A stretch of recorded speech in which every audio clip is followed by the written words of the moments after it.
Tapos muna natin ang aroma mga idol. Yan. Takip mga idol, pinggan na lang. Yan. Tatakpan muna natin para yung aroma sumunod dun sa karne. Relax natin ang konting apoy. Wow. Yan. Dagdagan pa natin. Dagdagan pa natin ng konti kasi mamaya, ano na yan? Tawag ito. Kukunti na sabaw niya mamaya. So yan mga idol, kumukulo na siya. Tayo lang natin. So yun, what's up mga ka-idol? Panibagong araw, panibagong vlog syempre.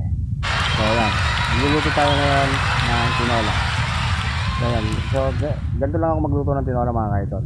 Lagyan lang natin ng pag may mantika, lagyan lang natin siya ng bawang, sibuyas, saka luya. So ganyan lang kasi magluto ako ng tinola. So yan mga ka-idol, pagsabay-sabay na natin ang lagay, then halu-haluin natin para mag-isa, lumabas ang aroma.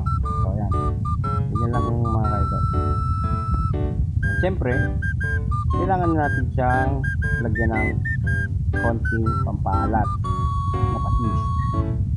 So yan, lalagyan natin siya ng patis mga ka-idol. Konti lang para hindi masyadong maalat. So yan, ganyan lang siya mga ka-idol.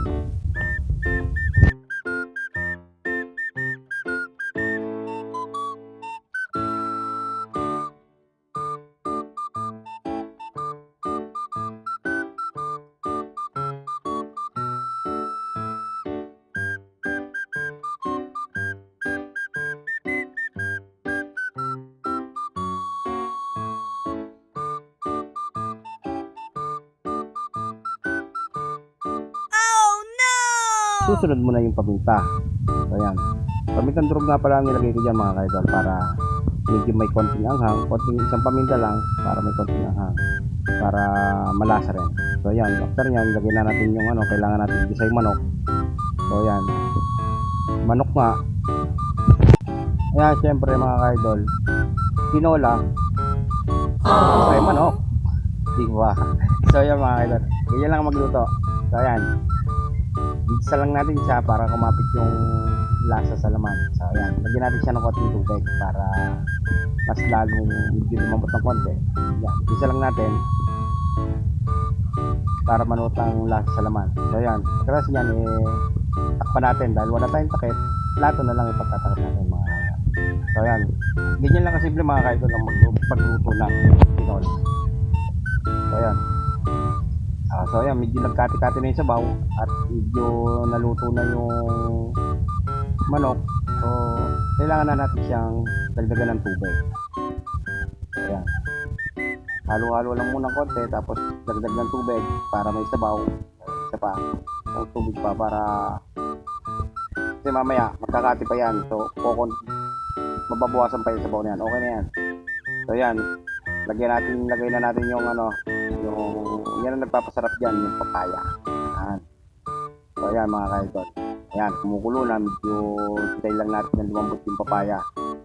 Hindi naman siya kalambutan, yung okay lang, yung may konting lutong. Ayan. Tapos yan, lagay natin yung malunggay. Huling-huli natin lalagay malunggay mga ka-idol para hindi masyado siyang malapog. Maganda yan sa katawan yung malunggay. Gamot na rin yan mga ka-idol. Marami siyang gamot kahit maraming siya nagagamot na iba't ibang uri ng sakit sa ating katawan. Ganda yan, masasabay siya ng gulay yan.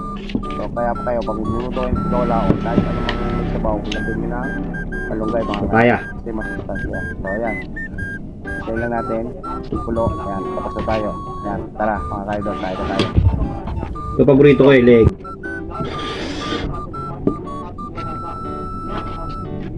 Hinggan natin ang patis labo mga ka-idol. Patis labo.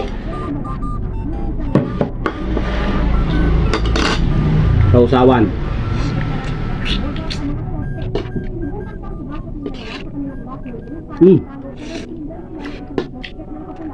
Sarap. Medyo may kalutungan pa yung papaya. Sarap.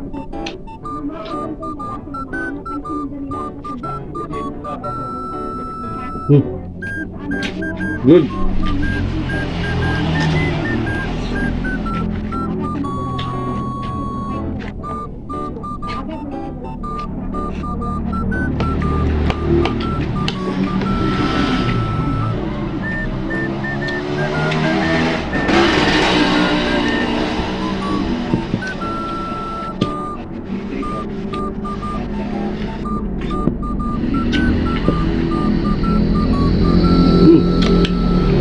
Nice.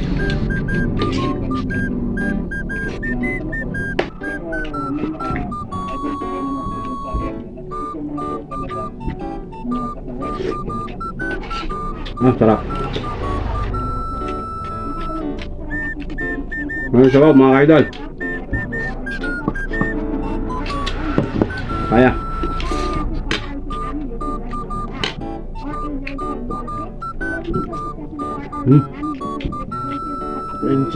Sarap. Wallet.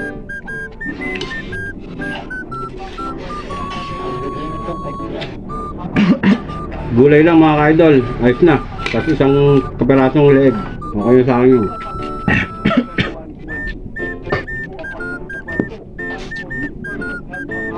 Uy, malis kung ano, apat na higit na yan. Kalabog nga. Eh,